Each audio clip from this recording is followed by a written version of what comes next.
الحمد لله نحمده ونستعينه ونستغفره ونؤمن به ونتوكل عليه ونعوذ بالله من شرور أنفسنا ومن سيئات أعمالنا من يهد الله فلا مضل له ومن يضلل فلا هادي له ونشهد أن لا إله إلا الله وحده لا شريك له ونشهد أن سيدنا ونبينا محمدا عبده ورسوله صلى الله تعالى عليه وعلى آله وأصحابه وبارك وسلم تسليما كثيرا كثيرا. أما بعد فقد قال الله سبحانه وتعالى: أعوذ بالله من الشيطان الرجيم أفلا ينظرون إلى الإبل كيف خلقت وإلى السماء كيف رفعت وإلى الجبال كيف نصبت وإلى الأرض كيف سطحت فذكر إنما أنت مذكر. صدق الله العظيم وصدق رسوله النبي الأمي الكريم ونحن على ذلك لمن الشاهدين والشاكرين والحمد لله رب العالمين.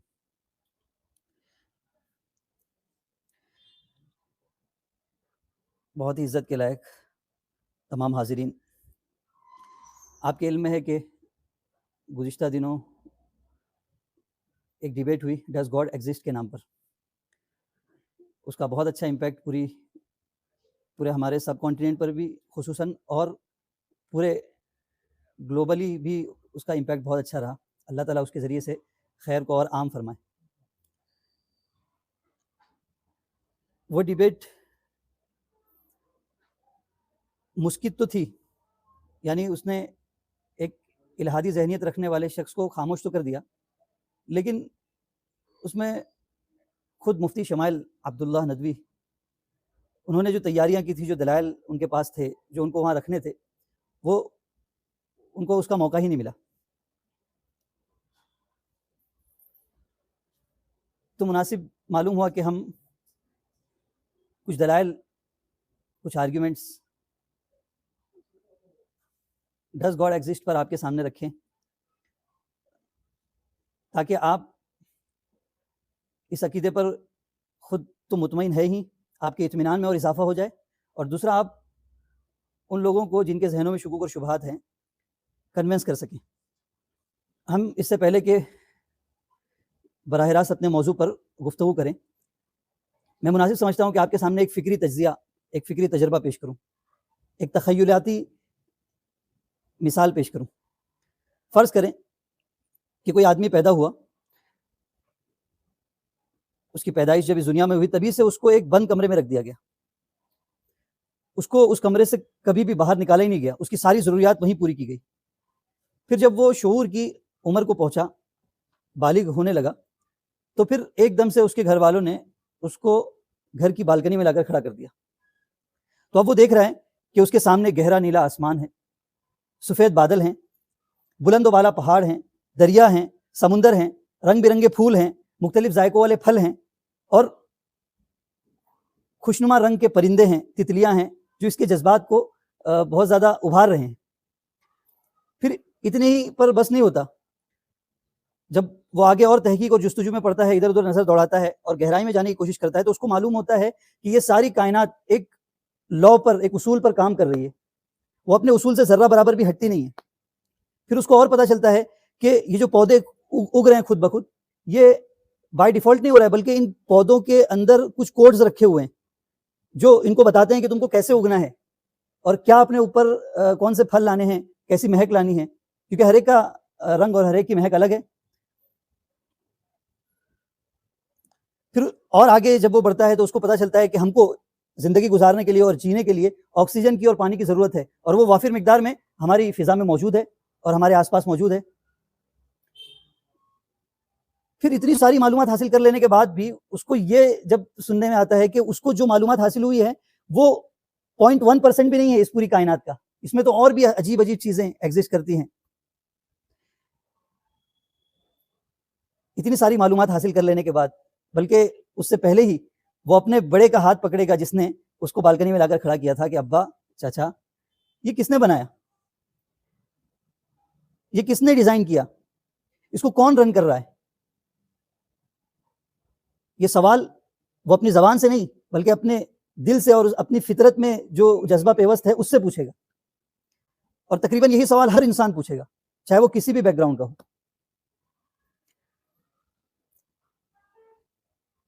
ابا بتائیے، ایسا ہو ہی نہیں سکتا کہ یہ رینڈم چل رہے ہوں، کوئی نہ کوئی ایسا ہوگا جو اس کو چلا رہا ہے. اب سمجھیے، اب آتا ہے مذہب اور الحاد۔ مذہب کیا کہتا ہے کہ یہ عظیم ترین نظام، یہ بائی ڈیفالٹ نہیں چل رہا ہے، بلکہ ایک عظیم ترین ہستی ہے جو اس کو چلا رہی ہے۔ اس عظیم ترین ہستی کو مان لینا، ایکنالج کر لینا، اس کے آگے اپنا سر تسلیم خم کر دینا، اس کو کہتے ہیں مذہب۔ اور ان ساری ایسٹونشڈ کر دینے والی چیزوں کو دیکھ کر ان سب کو نظر انداز کر دینا اور یہ کہہ دینا کہ یہ سب اتفاقات کا نتیجہ ہے، یہ ہے الحاد۔ ریلیجن کس کو کہتے ہیں؟ آکسفورڈ ڈکشنری کے مطابق ریلیجن کہتے ہیں ایک ما فوقل فطرت، یعنی ایک میٹا فزیکل اینٹیٹی جو ساری چیزوں کو کنٹرول کر رہی ہے اور ساری چیزوں کو جس نے بنایا ہے وہ ایک ہو یا متعدد ہو، اس پر یقین کرنے کا نام کیا ہے؟ مذہب۔ اس کے مقابل میں الحاد ہے۔ الحاد کس کو کہتے ہیں؟ اس بات کا اقرار کرنا کہ یہ ساری کائنات خود بخود بن گئی ہے اور اس کو چلانے والا کوئی نہیں ہے، اس کو کہتے ہیں الحاد۔ انگریزی زبان میں اس کو ایتھیزم کہتے ہیں اور ہندی زبان میں اس کو ناستک واد کہتے ہیں اور اردو زبان میں اس کو ملحد کہتے ہیں۔ اس کا نظریہ رکھنے والے کو اس کو الحاد کہتے ہیں اور جو یہ نظریہ رکھتا ہے اس کو ملحد کہتے ہیں۔ اب یہ الحاد کی کچھ قسمیں ہیں۔ الحاد کی ایک قسم تو نارمل ہے، جس میں بندہ اس بات کا یقین کرتا ہے کہ اس دنیا کو پیدا کرنے والا کوئی ہے ہی نہیں اور اس دنیا کو کوئی چلا ہی نہیں رہا ہے، اس کو کہتے ہیں ایتھیزم۔ اور دوسری قسم ہے جس میں بندہ یہ کہتا ہے کہ ہو بھی سکتا ہے کہ اس کائنات کو کسی نے بنایا ہو اور ہو بھی سکتا ہے نہیں بنایا ہو، آئی ڈونٹ نو، اس کو اسکیپٹزم بھی کہتے ہیں اور اسی کو ایگنوسٹزم بھی کہتے ہیں۔ اور تیسری چیز ہے، بعض لوگ یہ عقیدہ اور نظریہ رکھتے ہیں کہ یہ کائنات کا حیرت انگیز نظام، اس کو دیکھ کر ایسا لگتا ہے کہ یہ خود بخود نہیں بن سکتا، اس لیے وہ اس بات کا تو اقرار کر لیتے ہیں کہ اس کائنات کا کوئی کریٹر ہے، لیکن پھر وہ یہ کہتے ہیں کہ وہ کریٹر کائنات کو بنا کے اپنا کام کر رہا ہے، کائنات اب خود سے چل رہی ہے، وہ کوئی انٹرفیئر نہیں کرتا کسی بھی معاملے میں، کائنات کا نظام خود بخود اپنے سے چل رہا ہے، اس کو کہتے ہیں ڈیزم۔ اب میں ساری چیزوں کی تفصیلات میں تو نہیں جا سکتا، میں کچھ بنیادی باتیں ہی آپ کے سامنے رکھتے ہوئے آگے بڑھوں گا۔ دو نظریے ہم نے ابھی تک سماعت کی، ایک تو مذہب، دوسرا الحاد۔ اب ہم یہ دیکھنے کی کوشش کرتے ہیں کہ انسانی تاریخ کا وجود جب سے ہوا ہے تب سے لے کر آج تک ان دونوں نظریوں میں سے کس نظریے کو سب سے زیادہ قبول عام حاصل ہوا ہے اور کس کو سب سے زیادہ لوگوں نے ایکسیپٹ کیا ہے۔ کیا ہمارے پاس اس کا کوئی ڈیٹا ہے؟ جی ہاں، گلپ انٹرنیشنل ریسرچ GIA 2022 اکتوبر میں انہوں نے ایک ریسرچ کی اور ان کی عالمی یعنی ورلڈ وائڈ رائے شماری کے مطابق انہوں نے لوگوں کے سامنے یہ سوال رکھا کہ آپ یہ بتائیں کہ آپ کیا فیل کرتے ہیں، آپ مذہبی انسان ہیں یا آپ مذہبی کلچر کو نہیں مانتے، یا پھر یہ کہ آپ مذہبی رسومات میں شریک ہونا پسند نہیں کرتے۔ اس طرح کے 3 سوالات انہوں نے رکھے تھے۔ تو حیرت کی بات ہے کہ 2022 کا ڈیٹا، جس میں تقریباً اچھے سارے ایڈوانسمنٹ، اچھی ساری ٹیکنالوجیز آ چکی تھی اور ہو چکے تھے اور بہت سارے دلائل سامنے آ چکے تھے، کتنا وقت گزرا ہے، ابھی 3 سال بھی نہیں گزرا، تو اس میں جن لوگوں نے اس بات کو ایکسیپٹ کیا تھا کہ ہم کسی خدا کو، کسی اینٹیٹی کو جو میٹا فزیکل ورلڈ سے تعلق رکھتی ہے اور جس نے اس کائنات کو بنایا اور وہ اس کائنات کو چلا رہا ہے، ایسی ہستی کو ہم نہیں مانتے، ایسے صرف 10% لوگ تھے۔ اللہ اکبر، 90% لوگ وہ تھے جنہوں نے کہیں نہ کہیں مذہب سے اپنے آپ کو کنیکٹ کیا اور کنیکٹ کر کے اپنے آپ کو پیش کیا۔ اس کو کہتے ہیں دا آرگیومنٹ فرام ہسٹری۔ یہ بھی اللہ کے وجود کی ایک دلیل ہے کہ تاریخ اس بات کی گواہی دیتی ہے کہ خدا کا وجود پہلے سے ہے۔ سمجھ شریف میں آ رہی ہے؟ اس لیے ایک مورخ ہیں، ہسٹورین، جن کا نام ہے ارنولڈ جوسف ٹوائنبی، انہوں نے ایک بک لکھی ہے دا ہسٹری آف مین، جو 12 والیومز میں ہے۔ انہوں نے اس پوری ہسٹری کو کنکلوڈ کرتے ہوئے ایک جملہ کہا، بہت زبردست۔ انہوں نے کہا کہ میں انسانی، اچھا اس میں انہوں نے کیا کیا ہے، انسانی تاریخ کو جمع کیا، جب سے جو بھی ثبوت ملے ان کو کہ کہاں سے انسانیت کا آغاز ہوا، وہاں سے لے کر کنٹینیو جب تک وہ زندہ رہے تب تک کی پوری تاریخ کو انہوں نے اس میں ذکر کرنے کی کوشش کی۔ تو انہوں نے آخر میں یہ نتیجہ ذکر کیا کہ میں اس نتیجے اور اس بلیف پر پہنچا ہوں کہ religion is the integral part of human being, کہ مذہب انسان کی زندگی کا ایک لازمی جز ہمیشہ سے رہا ہے پوری انسانی تاریخ میں۔ اب ہم لوگ یہ دیکھنے کی کوشش کرتے ہیں کہ جو اس الہادی نظریے سے تھوڑے بھی متاثر ہوتے ہیں، کن بنیادوں پر وہ اس عقیدے کو قبول نہیں کرتے، کیا وجوہات ہیں؟ تو ان کی بنیاد کو اگست کامٹ نامی ایک سائنٹسٹ نے بہت اچھے انداز میں بیان کیا ہے. وہ بھی خود ملحد ہی ہے، لیکن اس نے جو اپنا اسٹیٹمنٹ دیا ہے اس سے ایسا سمجھ میں آتا ہے کہ ان کے سارے دلائل کا خلاصہ اس نے ذکر کر دیا. اگست کامٹ کہتے ہیں کہ انسانی فکری ارتقاء کے 3 مراحل ہیں، یعنی انسان کی تھنکنگ کا جو ڈیولپمنٹ ہوا، اس کے اندر جو ایوولوشن ہوا، وہ 3 اسٹیج میں ہوا. سب سے پہلا اسٹیج کیا تھا؟ الہیاتی مرحلہ، یعنی تھیولوجیکل اسٹیج، جس میں انسان ہر چیز کو خدا سے جوڑتا تھا. جو بھی انسیڈنٹس اس کو دائیں بائیں دکھتے تھے اس میں یہ کہتا تھا کہ یہ خدا کی طرف سے ہیں.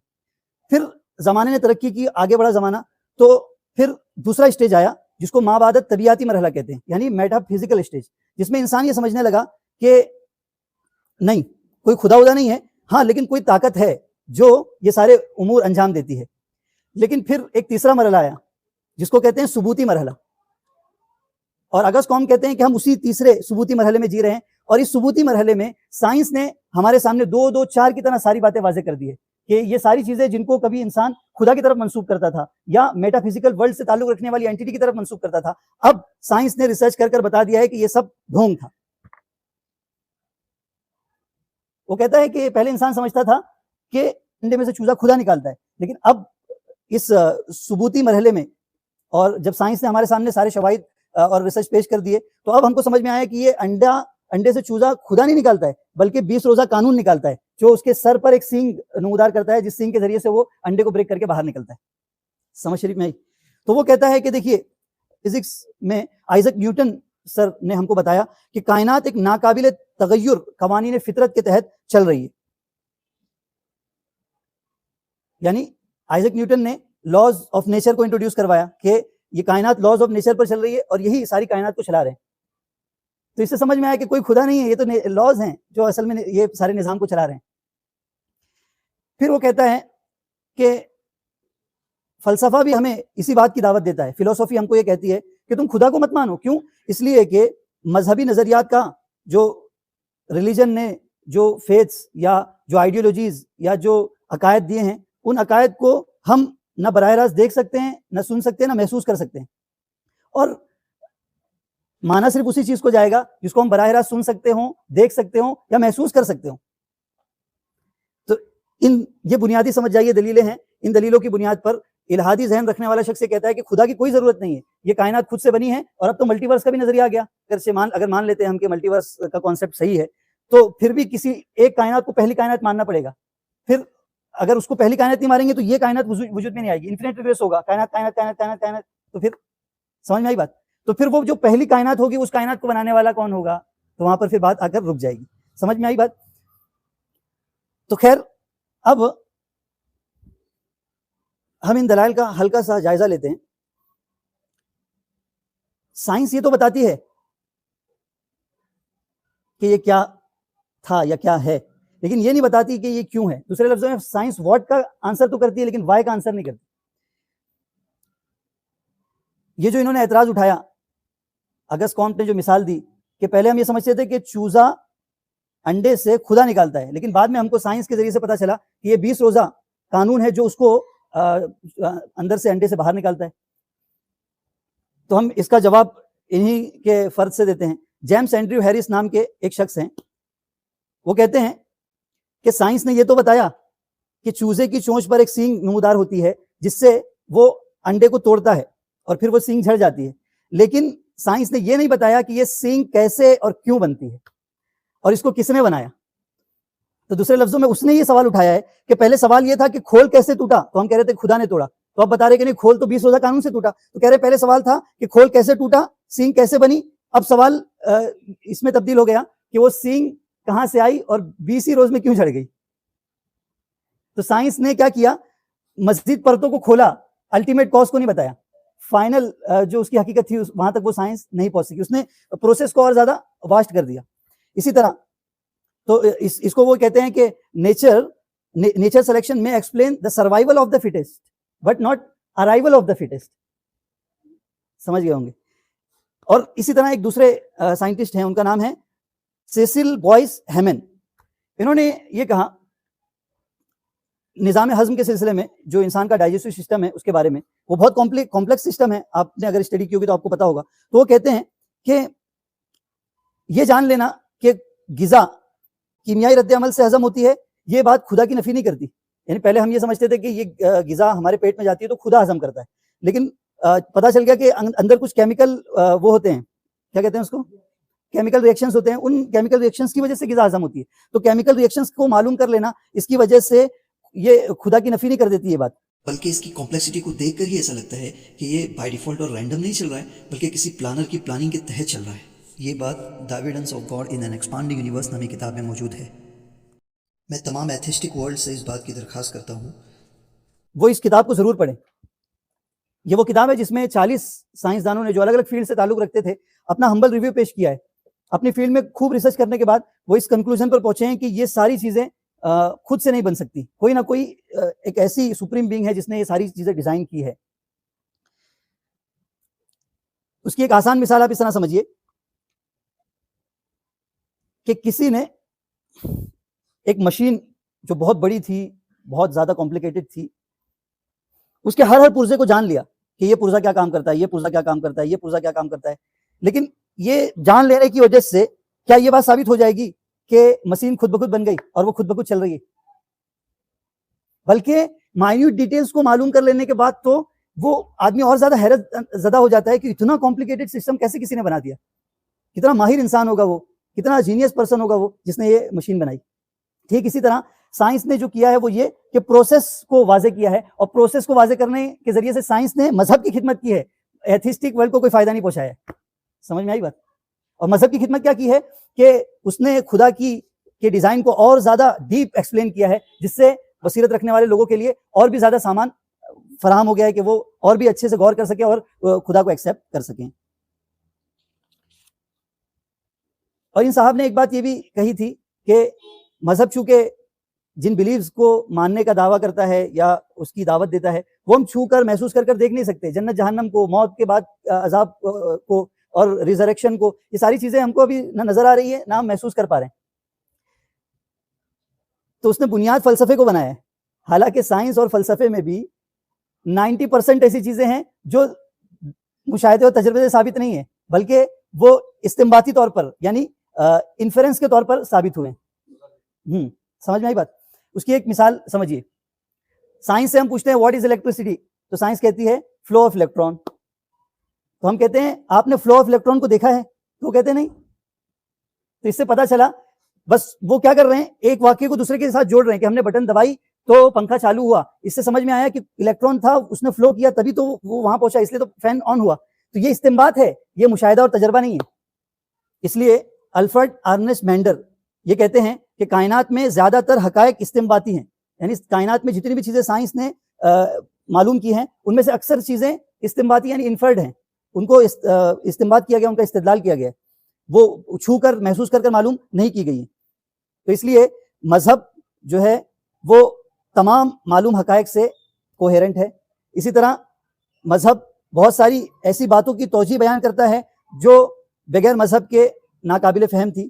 اسی طرح مذہب جو ہے انسان کی زندگی کو ایک پرپس دیتا ہے، انسان کی زندگی کو ایک رخ دیتا ہے، ایک اہمیت دیتا ہے جو ہم کو الہادی نظریے میں نظر نہیں آتی ہے. اب یہ تو مختصراً میں نے ان کے پراگندہ خیالات کو آپ کے سامنے رکھ دیا. حقیقت کے اعتبار سے ملحدین کے پاس ایک بھی دلیل خدا کو ڈینائی کرنے کی موجود نہیں ہے، اور جو چیزیں وہ پیش کرتے ہیں وہ پراگندہ خیالات ہیں. ہاں لیکن مذہب چونکہ اس بات کا دعویٰ کرتا ہے کہ خدا کا وجود ہے، اس لیے خدا کے وجود پر دلائل بے شمار ہیں. آپ نے ایک دلیل تو سن لی نا، دا آرگیومنٹ فرام کنٹینجنسی، مفتی شمائل احمد عبداللہ ندوی کی زبان سے. تو یہ تو ہے ہی خدا کے وجود پر دلیل توقف جس کو کہتے ہیں، آرگیومنٹ فرام کنٹینجنسی. لیکن اور بھی بہت سے دلائل ہیں، آنٹولوجیکل آرگیومنٹ، اسی طرح ٹیلیولوجیکل آرگیومنٹ، اسی طرح کلام دا کاسمولوجیکل آرگیومنٹ، اسی طرح ہسٹوریکل آرگیومنٹ جو میں نے آپ کے سامنے رکھا، اسی طرح مورل آرگیومنٹ، اور بھی بہت سارے دلائل ہیں جس کو خدا کے وجود کو ثابت کرنے کے لیے بیان کیا گیا ہے. اچھا ایک بات بہت زبردست میں یہاں ایڈ کر دوں. ایمینوئل کانٹ نامی ایک ملحد گزرا ہے، اس نے کئی کتابیں لکھی ہے اور مذہب کے لیے خدا کے وجود پر جتنی بھی دلائل اس سے پہلے دیے گئے تھے اس نے اپنی کتابوں میں ان تمام پر رد کیا ہے. تو بہت سارے لوگوں کو جو تھیسٹک ورلڈ سے تعلق رکھتے ہیں, بلیو کرنے والے خدا میں, ان کو یہ لگا کہ اب مذہب کے اوپر جتنی بھی یا خدا کے وجود پر جتنی بھی دلیلیں تھیں وہ سب بے معنی ہو گئی ایمینوئل کانٹ کے بعد. لیکن ایسی بات نہیں ہے. یہ جتنی بھی دلیلیں میں نے آپ کو ذکر کی, ایمینوئل کانٹ نے ان تمام دلیلوں کو رد تو کیا ہے, لیکن بعد میں الحمدللہ ہمارے علماء نے ان تمام اعتراضات کی جو ایمینوئل کانٹ نے اٹھائے ہیں اس کے جوابات دیے ہیں. میں ان تمام دلائل کو یہاں ذکر نہیں کروں گا, اس لیے کہ یہ اکثر دلیلیں فلسفیکل ہیں یا لاجیکل ہیں, جو ہائی انٹلیکٹ بندوں کے لیے بہت موضوع ہیں اور اچھے ہیں. لیکن میں کچھ اور دلیلیں پیش کروں گا, ایک تھوڑی سی کمپلیکیٹڈ اور دوسری دلیل عام فہم. وہ طریقہ اختیار کروں گا جو قرآن کریم نے اختیار کیا ہے گاڈ کے ایگزسٹنس کو ثابت کرنے کے لیے. اس سے پہلے کہ میں دلائل آپ کے سامنے پیش کروں, آپ ایک اہم بات کو سمجھ لیجیے. انسان جو ہے نا, اس کے دو وجود ہیں, ایک اینیمل ایگزسٹنس اور دوسرا اسپریچول ایگزسٹنس. یعنی انسان کا ایک تو مادی وجود بھی ہے لیکن اس کے اندر ایک روح بھی ہے, اس کو سب لوگوں نے تسلیم کیا ہے. تو اب سمجھیے کہ انسان کی روح میں فطرت نے, خدا نے یہ بات اس کی پیدائش کے وقت ہی ڈال دی تھی کہ خدا ایک ہے, وہ موجود ہے, اسی نے اس کائنات کو بنایا ہے اور وہی اس کائنات کے کمپلیکیٹڈ نظام کو چلا رہا ہے. وہ حدیث پڑھی ہے جو آج سے 14 سال پہلے حضور صلی اللہ علیہ وسلم نے بیان فرمائی تھی, کل مولود یولد علی الفطرہ, کہ ہر پیدا ہونے والا بچہ فطرت اسلام پر پیدا ہوتا ہے. فابواہ یحودانہ او ینصرانہ او ینجسانہ, پھر اس کے ماں باپ, اس کا بیک گراؤنڈ, اس کا ماحول اس کو یہودی اور عیسائی اور مجوسی بنا دیتے ہیں, ورنہ اس کی فطرت میں اللہ نے یہ بات رکھ دی تھی کہ اس کائنات کو بنانے والا ایک ہی ہے اور وہی اس کائنات کے نظام کو چلا رہا ہے. اب ہوتا کیا ہے آپ کو پتا ہے, انسان کی مادی ضروریات انسان پر ایسی غالب آ جاتی ہے کہ اس کی روح میں جو یہ اس کے انسٹنکٹ میں جو بات پہلے سے ودیت کر کے رکھی گئی ہے اس پر پردے پڑ جاتے ہیں. کھانا پینا, سونا, اپنی ضروریات پوری کرنا اور دنیا بھر کے کام کاج, یہ ساری ٹینشنز, ان کی وجہ سے انسان اپنی فطرت کی پکار کو سن ہی نہیں پاتا کبھی کبھی. تو اللہ تبارک و تعالیٰ نے اس لیے ایک نظام بنایا, اس کو کچھ نشانیاں دکھانی پڑے گی. ان نشانیوں کو دیکھ کر وہ یقیناً پہچان لے گا کہ ہاں مجھے تو پیدا کرنے والا ایک ہی ہے, مجھے اسی نے پیدا کیا ہے اور وہی اس سارے کائنات کے نظام کو چلا رہا ہے. جیسے مثال کے طور پر آپ کو کسی دوست نے ایک گفٹ دیا تھا, ایک پین تھی, وقت گزرتا گیا اور وہ پین آپ نے کسی جگہ پر رکھ دی تھی, تقریباً 15 سال گزر گئے, دوست کون تھا آپ کو یاد بھی نہیں اور اس نے کوئی ہدیہ دیا تھا وہ بھی یاد نہیں. آپ ایک مرتبہ گھر کی صفائی کر رہے تھے 15 سال کے بعد, آپ کے سامنے وہ پین آئی تو فوراً کیا ہوگا, آپ کو یہ یاد آ جائے گا کہ میرا دوست, اس نے مجھے پین ہدیہ کی تھی.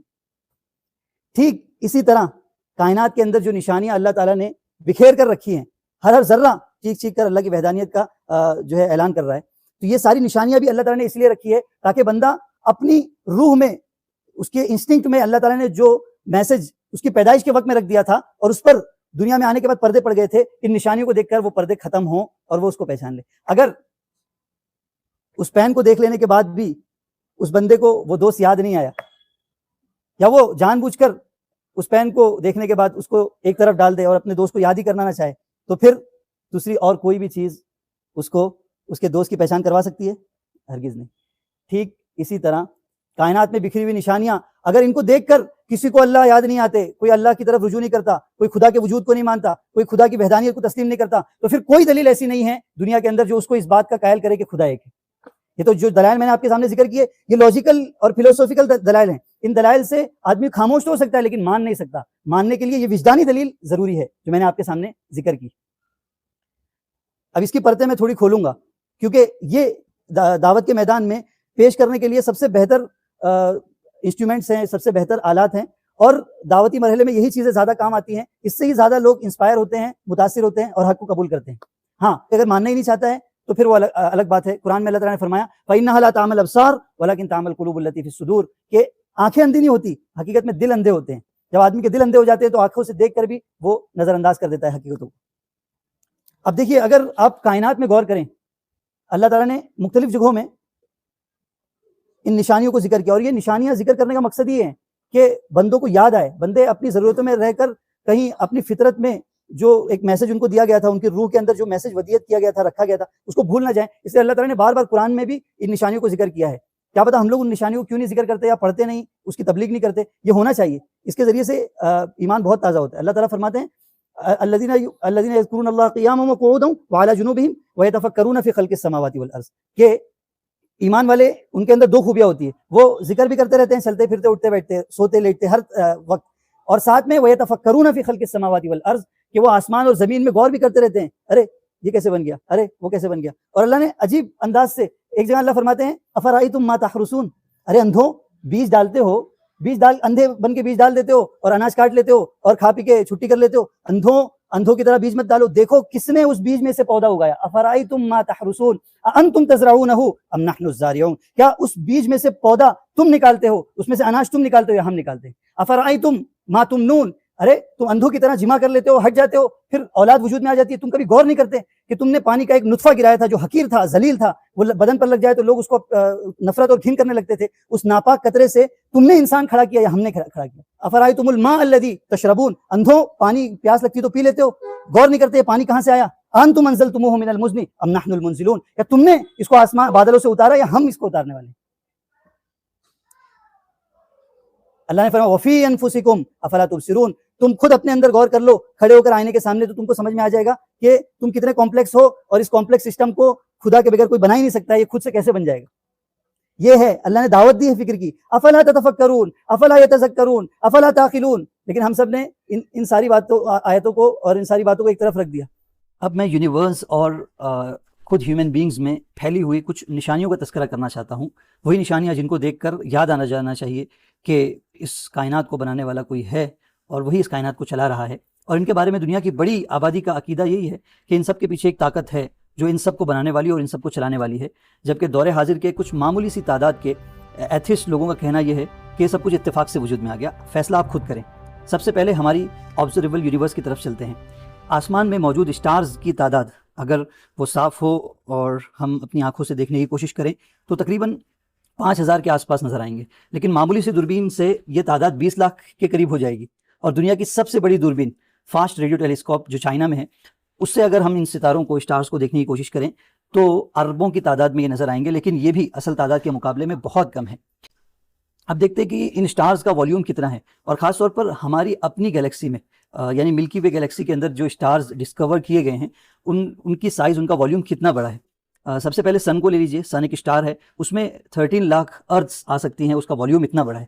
پھر ایک پولکس اسٹار ہے جس میں 500 ابو سنز آ سکتے ہیں, وہ اتنا بڑا ہے. پھر آرکٹیورس ایک اسٹار ہے جس میں 17,500 اپروکس سنز آ سکتے ہیں. پھر ریگل اسٹار میں more than 4 لاکھ سنز آ سکتے ہیں. پھر بیٹلگیوز اسٹار میں more than 10 لاکھ سنز آ سکتے ہیں. پھر پسٹل اسٹار میں more than 2 کروڑ سنز آ سکتے ہیں.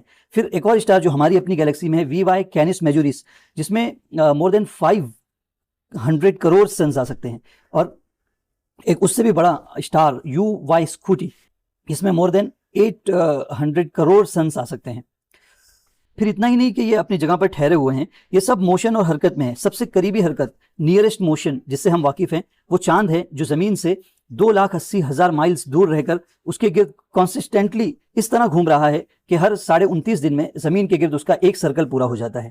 اسی طرح ہماری زمین جو سورج سے 9.5 کروڑ مائلز دور ہے, وہ اپنے ایکسس پر 1000 مائلز پر آور کی رفتار سے گھومتی ہوئی سورج کے گرد 19 کروڑ میل کا سرکل بناتی ہے, جو ایک سال میں پورا ہوتا ہے. اسی طرح زمین سمیت 9 پلانٹس ہیں اور وہ سب کے سب سورج کے گرد مسلسل دوڑ رہے ہیں. ان سیاروں میں سب سے دور جو سیارہ ہے, پلانٹ ہے, وہ پلوٹو ہے, جو 7.5 ارب مائل کے دائرے میں چکر لگا رہا ہے. یہ تمام سیارے اپنے سفر میں اس طرح مصروف ہیں کہ ان کے گرد 30 مونز بھی اپنے اپنے پلانٹس کے گرد گھوم رہے ہیں. ان کے علاوہ 30,000 چھوٹے پلانٹس کا ایک حلقہ اور ہزاروں کومیٹس اور لاتعداد شوٹنگ سٹارز ہیں جو اسی طرح سرکولیشن میں مصروف ہیں. اور ان سب کے بیچ میں وہ سٹار ہے جس کو ہم سورج کہتے ہیں, اور جس کا ڈائی میٹر 8,65,000 مائلز ہے, اور وہ زمین سے تقریباً 12 لاکھ گنا بڑا ہے. پھر یہ سورج بھی رکا ہوا نہیں ہے, بلکہ اپنے تمام سٹارز اور ایسٹرائڈز کو لیے ہوئے ایک عظیم کہکشانی نظام کے اندر 6 لاکھ مائل فی گھنٹے کی رفتار سے گردش کر رہا ہے. اسی طرح ہزاروں حرکت کرتے ہوئے سسٹمز ہیں جن سے مل کر ایک گیلیکسی وجود میں آتی ہے. پھر یہ گیلیکسیز بھی خود حرکت میں ہیں, یہ رکی ہوئی نہیں ہیں. چنانچہ وہ گیلیکسی جس میں ہمارا شمسی نظام ہے ملکی وے, وہ اپنے ایکسس پر اس طرح گردش کر رہی ہے کہ اس کا ایک دور 20 کروڑ سال میں پورا ہوتا ہے.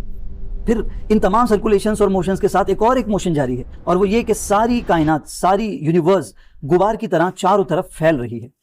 ہمارا سورج تیزی کے ساتھ چکر کھاتا گھومتا ہوا 12 مائل فی سیکنڈ کی رفتار سے اپنی گیلیکسی کے آؤٹر مارجن کی طرف مسلسل بھاگ رہا ہے اور اپنے ساتھ سولار سسٹم کے تمام پلانٹس کو بھی لیے جا رہا ہے. اسی طرح تمام اسٹارز اپنی گردش کو قائم رکھتے ہوئے کسی نہ کسی طرف بھاگ رہے ہیں. کسی کے بھاگنے کی رفتار 8 مائل پر سیکنڈ ہے, کسی کی 33 مائل پر سیکنڈ ہے, کسی کی 84 مائل پر سیکنڈ ہے, لیکن نہ ان میں کوئی ٹکراؤ ہوتا ہے نہ ان کی رفتار میں کوئی فرق پڑتا ہے. اور یہی حال تمام سیلیسٹیل باڈیز کا ہے. حتیٰ کہ کاسمولوجسٹس کے اندازے کے مطابق اکثر اسپیس روٹیشن کے دوران ایک پوری گیلیکسی جو بلینز آف موونگ اسٹارز پر مشتمل ہوتی ہے دوسری گیلیکسی میں حرکت کرتی ہوئی داخل ہوتی ہے اور اس سے نکل جاتی ہے, لیکن کسی بھی اسٹار کے درمیان ان میں سے کوئی ٹکراؤ نہیں ہوتا. کیا اس حیرت انگیز نظام کو دیکھ کر عقل کو یہ اعتراف کرنا نہیں پڑتا کہ یہ اپنے سے قائم نہیں ہو سکتا, بلکہ کوئی غیر معمولی طاقت ہے جس نے اس عجیب و غریب نظام کو قائم کیا ہے اور اس کو تھام رکھا ہے؟ اور کیا یہ اتفاقات کا نتیجہ ہو سکتا ہے؟ اب آئیں زمین کی طرف. ہماری زمین سائز کے اعتبار سے یونیورس میں ایک ذرے کے برابر بھی حیثیت نہیں رکھتی, مگر اس کے باوجود وہ ہماری تمام آبزرویبل یونیورس میں اہم ترین ہے, کیونکہ اسی کے اوپر حیرت انگیز طور پر وہ حالات مہیا ہیں جو شاید اس پوری وائڈ یونیورس میں کہیں نہیں پائے جاتے. بظاہر ہم زمین کے اوپر ہیں, مگر زیادہ صحیح بات یہ ہے کہ ہم اس کے نیچے سر کے بل لٹکے ہوئے ہیں. زمین گویا فضا میں معلق لٹکی ہوئی ایک گیند ہے جس کے چاروں طرف انسان بستے ہیں. اگر کوئی شخص ہندوستان کی زمین پر کھڑا ہے تو امریکہ کے لوگ بالکل اس کے نیچے ہوں گے, اور اسی طرح اس کا برعکس بھی.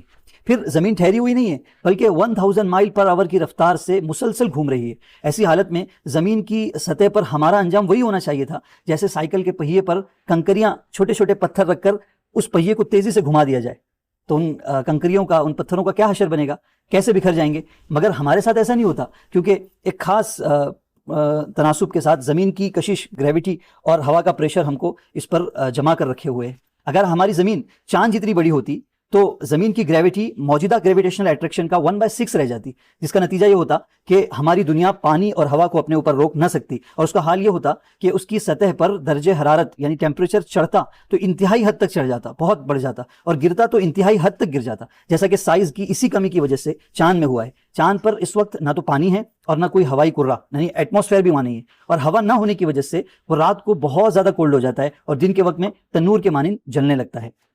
اگر زمین موجودہ والیوم سے دوگنی ہو جاتی تو اس کی گریویٹیشنل فورس بھی دوگنی ہو جاتی, جس کی وجہ سے ہوا جو اس وقت زمین کے اوپر 500 مائلز کی بلندی تک پائی جاتی ہے وہ کھنچ کر بہت نیچے سمٹ جاتی. اس کے دباؤ میں انچ پر اسکوائر 15 سے 30 پاؤنڈ کا اضافہ ہو جاتا, جس کا ریئیکشن مختلف صورتوں میں لائف کے لیے نہایت مورٹل ثابت ہوتا. اگر زمین سورج جتنی بڑی ہوتی اور اس کی ڈینسٹی برقرار رہتی تو اس کی گریویٹیشنل فورس 150 ٹائمز اور بڑھ جاتی. ایٹماسفیئر کی تھکنیس گھٹ کر 500 مائلز کے بجائے صرف 4 مائل رہ جاتی. نتیجہ یہ ہوتا کہ ہوا کا دباؤ 1 ٹن پر اسکوائر انچ تک جا پہنچتا. اس غیر معمولی دباؤ کی وجہ سے, پریشر کی وجہ سے لیونگ بینگز کی گروتھ ممکن ہی نہ رہتی. 1 پاؤنڈ وزنی جانور کا وزن 150 پاؤنڈ ہو جاتا اور انسان کا جسم گھٹ کر اسکویرل یعنی گلہری کے برابر ہو جاتا, اور اس میں کسی بھی طرح کی مینٹل لائف ناممکن ہو جاتی, کیونکہ انسانی ذہانت حاصل کرنے کے لیے بہت ہیوج کوانٹٹی میں نرو فائبرز کی موجودگی ضروری ہے, اور اس طرح کے پھیلے ہوئے فائبر سسٹم ایک خاص درجے کی سائز ہی میں پائے جا سکتے ہیں. اگر بہت چھوٹے یا بہت بڑے ہو جائیں تو وہ فائبرز نہیں موجود ہو سکتے, نہیں پائے جا سکتے. ہوا کے ذریعے ہمارے جسم پر جو دباؤ پڑتا ہے, جو پریشر پڑتا ہے, وہ جسم کے ایوری اسکوائر انچ پر تقریباً 7.5 سیر تک معلوم کیا گیا ہے. یعنی ایک اوسط آدمی کے سارے جسم پر تقریباً 280 من کا دباؤ ہوتا ہے, مگر آدمی اس وزن کو محسوس نہیں کرتا. کبھی آپ نے غور کیا کیوں؟ کیونکہ ہوا جسم کے چاروں طرف ہے اور پریشر ہر طرف سے پڑتا ہے, اس لیے انسان کو یہ محسوس نہیں ہوتا جیسے کہ پانی میں ڈائیونگ کی صورت میں ہوتا ہے. پھر آئیے, زمین اپنی ایکسس پر 1000 مائلز پر آور کی رفتار سے چل رہی ہے. اگر اس کی رفتار 200 مائلز پر آور ہو جائے, اور یہ ممکن بھی ہے, تو ایسی صورت میں ہمارے دن اور ہماری راتیں موجودہ کی بنسبت 10 گنا زیادہ لمبے ہو جائیں گے. زمین سے سورج کا ڈسٹینس تقریباً 9 کروڑ 30 لاکھ مائلز ہے, اور یہ ڈسٹینس حیرت انگیز طور پر مسلسل قائم ہے. جب سے یہ قائم ہوا ہے تب سے اب تک باقی ہے. اگر یہ ڈسٹینس گھٹ جائے, مثلاً سورج نصف کے بقدر, آدھے کے بقدر اور قریب آ جائے, تو زمین میں اتنی گرمی پیدا ہو جائے کہ اس گرمی کی وجہ سے کاغذ اور درخت سب جلنے لگے. اور اگر موجودہ سورج کی جگہ ریگل اسٹار آ جائے, جو ہماری گیلیکسی کا ایک اسٹار ہے اور جس کا ٹیمپریچر 11,000 ہے, تو زمین کو وہ کیا کرتا, آنکھ کی بھٹی بنا دیتا. پھر ہماری زمین 23 ڈگری کا اینگل بناتی ہوئی اسپیس میں جھکی ہوئی ہے، اور یہ جھکاؤ بہت امپورٹنٹ ہے، یہی ہمیں ہمارے موسم دیتا ہے، اور اسی کے نتیجے میں زمین کا زیادہ سے زیادہ حصہ سیٹلمنٹ کے قابل ہو گیا ہے، اور الگ الگ قسم کے پلانٹس اور پروڈکشنز اس سے حاصل ہوتے ہیں۔ اگر زمین اس طرح جھکی ہوئی نہ ہوتی تو پولز پر ہمیشہ اندھیرا چھایا رہتا، سمندر کے ویپر شمال اور جنوب یعنی نارتھ اور ساؤتھ کی جانب سفر کرتے، اور زمین پر یا تو برف کے ڈھیر ہوتے یا ڈیزرٹ ہوتا، اس طرح کے اور بہت سے اثرات ہوتے جس کے نتیجے میں بغیر جھکی ہوئی زمین پر لائف تقریباً امپاسبل ہو جاتی۔ پھر زمین کی اوپری لیئر جو ہے اگر صرف وہ 10 فٹ اور موٹی ہوتی تو ہماری فضا میں آکسیجن کا وجود ہی نہیں ہوتا، جس کے بغیر حیوانی زندگی تقریباً ناممکن ہو جاتی۔ اسی طرح اگر سمندر کچھ فٹ اور گہرے بن جاتے تو کاربن ڈائی آکسائڈ اور آکسیجن کو ابزارو کر لیتے، اور زمین کی سطح پر کسی قسم کے نباتات زندہ نہ رہ سکتے، یعنی کوئی بھی پلانٹس اور اینیملز کا سروائیول بہت مشکل ہو جاتا۔ اگر زمین کا اپر ایٹماسفیئر موجودہ کی بنسبت اور تھوڑا سا لائٹ لطیف کم ہو جاتا تو یہ جو شوٹنگ سٹارز ہوتے ہیں جو ہر روز تقریباً 2 کروڑ کی تعداد میں اپر ایٹماسفیئر میں داخل ہوتے ہیں، ہیٹ کرتے ہیں اس کو، اور رات کے وقت ہم کو جلتے ہوئے نظر آتے ہیں، وہ زمین کے ہر حصے میں گرتے، اور یہ شوٹنگ سٹارز 6 سے لے کر 40 مائل تک فی سیکنڈ کی رفتار سے سفر کرتے ہیں۔ وہ زمین کے اوپر ہر فلیمیبل سبسٹینس کو جلا دیتے اور ارتھ کی سرفیس کو چھلنی کر دیتے۔ شوٹنگ سٹارز کی بندوق کی گولی سے 90 گنا زیادہ رفتار آدمی جیسی مخلوق کو صرف اپنی گرمی سے ہی ٹکڑے کر دیتی، مگر ایٹماسفیئر اپنی نہایت موزوں تھکنس کی وجہ سے ہم کو اس شوٹنگ سٹار کی بوچھار سے محفوظ رکھتا ہے۔ پھر ایٹماسفیئر ٹھیک اتنی ہی کثافت رکھتا ہے کہ کیمیکل امپورٹنس آف دا سن رکھنے والی ریز اسی موضوع مقدار سے زمین پر پہنچتی ہے جتنی پلانٹس اور اینیملز کو اپنی زندگی کے لیے ضرورت ہے، جس کی وجہ سے مضر اور تکلیف دہ بیکٹیریاز مر جاتے ہیں اور جس سے وٹامن تیار ہو سکتے ہیں وغیرہ وغیرہ۔ اب سوچئے یہ سب ایکسیڈنٹ ہو سکتا ہے۔ پھر آئیے ہیومن باڈی کی طرف۔ اب تک کی معلومات کے مطابق سب سے چھوٹی دنیا ایٹم ہے۔ ایٹم اتنا چھوٹا ہوتا ہے کہ کسی بھی مائکروسکوپ سے بھی وہ نظر نہیں آ سکتا، حالانکہ جدید جو مائکروسکوپس آئے ہیں کسی چیز کو لاکھوں گنا بڑا کر کے دکھانے کی صلاحیت رکھتے ہیں، اس کے باوجود یہ اتنے چھوٹے ہوتے ہیں کہ پوچھو مت۔ لیکن اتنے چھوٹے ہونے کے باوجود اس معمولی سے ذرے کے اندر حیرت انگیز طور پر ہمارے سولار سسٹم کی طرح ایک زبردست گردشی نظام موجود ہے۔ ایٹم برق پاروں کے ایک مجموعے کا نام ہے۔ منفی برق پارے کو الیکٹران اور مثبت برق پارے کو پروٹون کہا جاتا ہے۔ منفی برق پارے مثبت برق پارے کے گرد اتنی تیزی سے گردش کرتے ہیں کہ کسی ایک جگہ اس کا تصور ان کا نہیں کیا جا سکتا، بلکہ ایسا محسوس ہوتا ہے کہ وہ پورے آربٹ میں ایک ہی وقت میں ہر جگہ موجود ہے۔ وہ اپنے مدار پر 1 سیکنڈ میں ہزاروں ارب چکر لگا لیتے ہیں۔ دنیا کی ہر چیز انہی ایٹموں سے مل کر بنی ہے، حتیٰ کہ ہمارا جسم بھی انہی ایٹموں سے مل کر بنا ہے۔ چنانچہ بہت سارے ایٹمز مل کر ایک مولیکیول بناتے ہیں، پھر بہت سے مولیکیولز مل کر ایک میکرو مولیکیول بناتے ہیں، پھر بہت سے میکرو مولیکیولز مل کر ایک آرگینیل بناتے ہیں، پھر بہت سے آرگینیل دوسری اور چیزوں کے ساتھ مل کر ایک سیل بناتے ہیں۔ ہمارے جسم میں الگ الگ قسم کے بہت سے سیلز ہیں، انہی الگ الگ سیلز سے مل کر ہمارے جسم کے مختلف ٹیشوز بنے ہیں، پھر ٹیشوز سے آرگنز بنتے ہیں، جیسا کہ آپ ان تصویروں میں دیکھ رہے ہیں۔ اب سمجھیے دنیا کے کمیونیکیشن سسٹمز کو دیکھ کر ہمیں حیرت ہوتی ہے، مگر اس سے کہیں زیادہ ایکسٹینسیو اینڈ کمپلیکس ہمارا اپنے بدن کا کمیونیکیشن سسٹم ہے۔ اس نظام پر رات دن کروڑوں خبریں ادھر سے ادھر دوڑتی رہتی ہیں، جو مختلف سینسز کو یہ حکم دیتی ہیں کہ وہ کب اور کیسے حرکت میں آئیں اور موشن کریں۔ اس کمیونیکیشن سسٹم کا مرکز انسان کا برین ہے۔ انسان کے برین کے اندر تقریباً 1000 ملین نرو سیل ہیں۔ ہر سیل میں سے بہت باریک تار نکل کر تمام جسم کے اندر پھیلے ہوئے ہیں، جن کو نرو فائبرز کہتے ہیں۔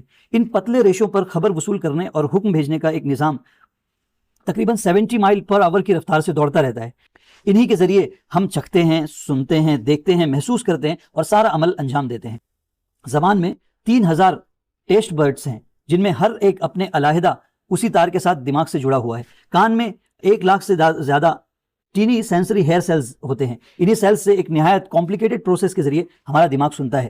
یہ عمل بھی بڑا حیرت انگیز ہے۔ اس کی تفصیل یہ ہے کہ ایٹماسفیئر میں، فضا میں ہر جگہ ایئر مالیکیولز ہیں، جن میں ساؤنڈ اور وائبریشن دونوں ہوتی ہے، مگر ایسی کہ جن کو نہ ہم سن سکتے ہیں اور نہ محسوس کر سکتے ہیں۔ پھر جب بولنے کے لیے ہم اپنے ووکیل کورڈز کھولتے ہیں تو سارے اطراف کے ایئر مالیکیولز ایک دوسرے کے بالکل قریب آ جاتے ہیں، پھر وہ ایک ویو بناتے ہیں۔ ابھی وہ آواز بالکل بھی سمجھے جانے کے قابل نہیں ہوتی، پھر اس ویو کے ذریعے سے آواز آگے بڑھتی ہے اور کانوں تک پہنچتی ہے۔ جب یہ کان کے اگلے حصے کو پار کر کے درمیانی حصے یعنی ایئر ڈرم پر پہنچتی ہے تو وہ ایئر ڈرم آگے پیچھے ہلنے لگتا ہے۔ اس کے ہلنے کی وجہ سے ایئر ڈرم سے جڑی ہوئی 3 ہڈیاں، جن کو آسیکلز کہا جاتا ہے، جو کان کے تیسرے یعنی اندرونی بالکل انر پارٹ میں ہوتی ہیں، وہ آگے پیچھے حرکت کرنے لگتی ہیں۔ ان حرکت کی وجہ سے کوکلیے میں لگی جھلی کو دھکا لگتا ہے، جس کی وجہ سے کوکلیے میں موجود میمبرین آگے پیچھے حرکت کرنے لگتا ہے، جس کی وجہ سے کوکلی میں موجود قطار لگائے ہوئے ہیئر سیلز حرکت میں آتے ہیں، جس سے وہ سیلز چوکس ہو جاتے ہیں اور آواز کے پٹھوں یعنی ٹیشوز کو اشارہ کرتے ہیں، جن پٹھوں کے ذریعے یہ لہر دماغ تک پہنچتی ہے اور تب جا کر ہم اس کو سمجھ پاتے ہیں. اور یہ سب کچھ اتنی جلدی ہوتا ہے کہ یہاں ہم اپنے ووکیل کوڈز کھولتے ہیں اور وہاں ہم کو سب کچھ آسانی سے سنائی دیتا ہے. کیا یہ ایکسیڈنٹ ہو سکتا ہے؟ ہر آنکھ میں 130 ملین لائٹ ریسپٹرز ہوتے ہیں جو امیج کلیکشن دماغ کو بھیجتے ہیں، اور یہ پورا عمل بھی انتہائی عجیب و غریب طریقے پر انجام پاتا ہے. چنانچہ جب ہم کسی چیز کو دیکھتے ہیں تو روشنی ریفلیکٹ یعنی الٹی ہو کر پوپل کے ذریعے آنکھ کی پچھلی جانب چلی جاتی ہے. پھر یہ روشنی آنکھ کے پچھلے حصے میں بہت سارے پروسیس سے گزر کر ایک الیکٹرانک میسج میں تبدیل ہو جاتی ہے. یہ الیکٹرانک میسج دماغ کے پچھلی طرف ویژن کے سینٹر میں جاتا ہے. ویژن دماغ کے ایک چھوٹے سے حصے میں واقع ہے جہاں الیکٹرانک میسیجز تصویر میں بدلتے ہیں، اور یہ بھی مراحل اتنی تیزی سے طے ہوتے ہیں، یہ پروسیس اتنی جلدی انجام پاتے ہیں کہ جیسے ہی ہم کسی چیز کو دیکھتے ہیں وہ فوراً نظر آ جاتی ہے. تو اب سمجھ میں آیا، حقیقت میں ہم اپنی آنکھ سے نہیں دیکھ رہے ہیں، حقیقت میں ہم اپنے کان سے نہیں سن رہے، بلکہ یہ دماغ ہے جہاں جا کر ہم کو کوئی چیز نظر آتی ہے یا سنائی دیتی ہے. تصویر میں اس کی پوری وضاحت موجود ہے. کیا ان سب کو محض اتفاقات یا ایکسیڈنٹ کا نتیجہ قرار دیا جا سکتا ہے؟ آئیے ہم ایک سائنٹیفک اصول کی بنیاد پر اس کا جائزہ لیتے ہیں، اور مجھے امید ہے کہ اس کو سن لینے کے بعد جس کے دل میں تعصب اور جو باعث طبیعت کا نہیں ہوگا وہ ضرور حق کو قبول کرے گا. تو ہمارے پاس اس کے لیے ہے theory of probability. Theory of probability کیا ہے کہ اگر کسی چیز میں دو احتمالات ہوں جس میں سے صحیح صرف ایک ہی ہے، تو اس بات کا امکان، اس بات کی پروبیبلٹی کہ آپ صحیح ہی کا انتخاب کریں 50% یعنی 1/2 ہو جاتی ہے. مثلا سکہ جو ہوتا ہے اس میں دو احتمال ہے، ہیڈ اور ٹیل. اب آپ نے مثلا ہیڈ کو چوز کیا تو ہیڈ کا آنا 50% ممکن ہوگا یعنی 1/2.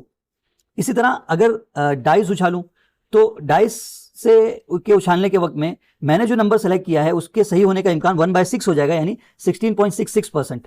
اور اگر میں 2 مرتبہ ڈائس اچھالوں اور دونوں مرتبہ میں صحیح نکلوں تو اس کا امکان ہے 1/6 × 1/6 = 1/36 یعنی 2.77% میرے صحیح ہونے کا امکان ہوگا. اسی کو تھیوری آف پروبیبلٹی کہتے ہیں.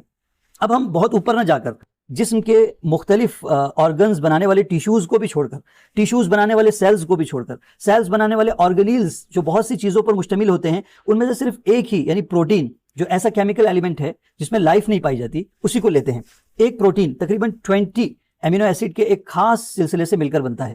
پھر امینو ایسڈ تقریباً 5 elements hydrogen, oxygen, nitrogen, carbon اور سلفر سے مل کر بنتا ہے. اور ایک ایوریج لیول کے پروٹین میں ان ایلیمنٹس کے تقریباً 40,000 ایٹمز ہوتے ہیں. کائنات میں 100 سے زیادہ کیمیکل ایلیمنٹس بالکل ڈسپرسڈ اور رینڈم انداز میں بکھرے ہوئے ہیں. اب اس بات کا امکان کس حد تک ہے کہ ان تمام ایلیمنٹس کے بے ترتیب ڈھیر میں سے نکل کر یہ پانچوں ایلیمنٹس اس طرح آپس میں ملیں کہ ایک پروٹین مولیکیول خود بخود وجود میں آ جائے. یاد رکھیے کہ ایک پروٹین مولیکیول میں یہ ایلیمنٹس ایک خاص ترتیب کے ساتھ ہوتے ہیں. اگر ہم اس ترتیب کو نظر انداز کر کے بھی حساب لگائیں تو ایسے ایک پروٹینی سالمے کے وجود کا امکان کیا ہوگا اس کا اندازہ لگایا گیا ہے. سوئٹزرلینڈ کے ایک میتھمیٹیشین پروفیسر ہیں چارلس اوجین گائے. انہوں نے اس کا اندازہ 10⁻⁴160 یعنی 1 کے آگے 160 کے مقابلے میں صرف ایک درجے سے لگایا ہے یعنی 0.000000001%. اور یہ بھی یاد رکھیے کہ اگر کوئی چیز ایسی ہو جو 10⁻50 یا اس سے زیادہ کے مقابلے میں ایک مرتبہ ممکن ہو تو یہ زیرو کنسیڈر کی جاتی ہے، جس کو زیرو ایکسپوننٹ رول کہتے ہیں. اور یہ بھی یاد رکھیں کہ یہ جو کہا جا رہا ہے کہ ایک پروٹین امینو ایسڈ کے خاص سلسلے سے مل کر بنتا ہے، تو یہ خاص اس لیے کہا جا رہا ہے کہ امینو ایسڈ کئی طریقوں سے اور کئی ترتیبوں سے آپس میں مل سکتے ہیں. پروفیسر جی بی لیڈز کے حساب کے مطابق 10⁻48 طریقوں سے امینو ایسڈ کے سلسلوں کو جمع کیا جا سکتا ہے. ان میں سے صرف ایک ہی سلسلہ زندگی کے لیے مفید اور کارآمد پروٹین بناتا ہے. اگر اس کے علاوہ کسی اور طریقے سے یہ آپس میں مرج ہوتے ہیں تو پھر یہ زندگی کے لیے مفید نہیں ہوں گے. پھر پروٹین خود محض ایک کیمیکل سبسٹینس ہے جس میں لائف موجود نہیں ہوتی. پروٹین کے سیل کا جز بننے کے بعد اس میں زندگی اور حرارت کیسے پیدا ہوئی، اس کا جواب اس ایکسپلینیشن میں نہیں ہے جو ہم ابھی بیان کر رہے ہیں. پھر یہ بھی سیل کے صرف ایک کمپوزیشنل کمپوننٹ پروٹین کے صرف ایک ان آبزرویبل ذرے کے وجود میں آنے کی ایکسپلینیشن ہے، جبکہ صرف ایک لیونگ باڈی کے اندر خربوں کی تعداد میں ایسے کمپاؤنڈز اور ایسے لیونگ سیلز ہوتے ہیں. پروفیسر لیکونٹے ڈونائے کہتے ہیں کہ انہوں نے اس کا اندازہ اس طرح لگایا کہ اس کے لیے ایک ایسے عالم، ایک ایسے یونیورس کی ضرورت ہوگی جس کا سرکل اتنا بڑا ہو جس میں روشنی 10⁻84 لائٹ ایئرس سفر کر کے اس کو پار کر سکتی ہو. اور یہ والیوم موجودہ یونیورس کے مقابلے میں بہت ہی زیادہ ہے کیونکہ موجودہ یونیورس کا جو ڈائی میٹر ہے وہ 93 بلین لائٹ ایئرس ہے. پھر ایسی ہائپوتھیٹیکل یونیورس میں 500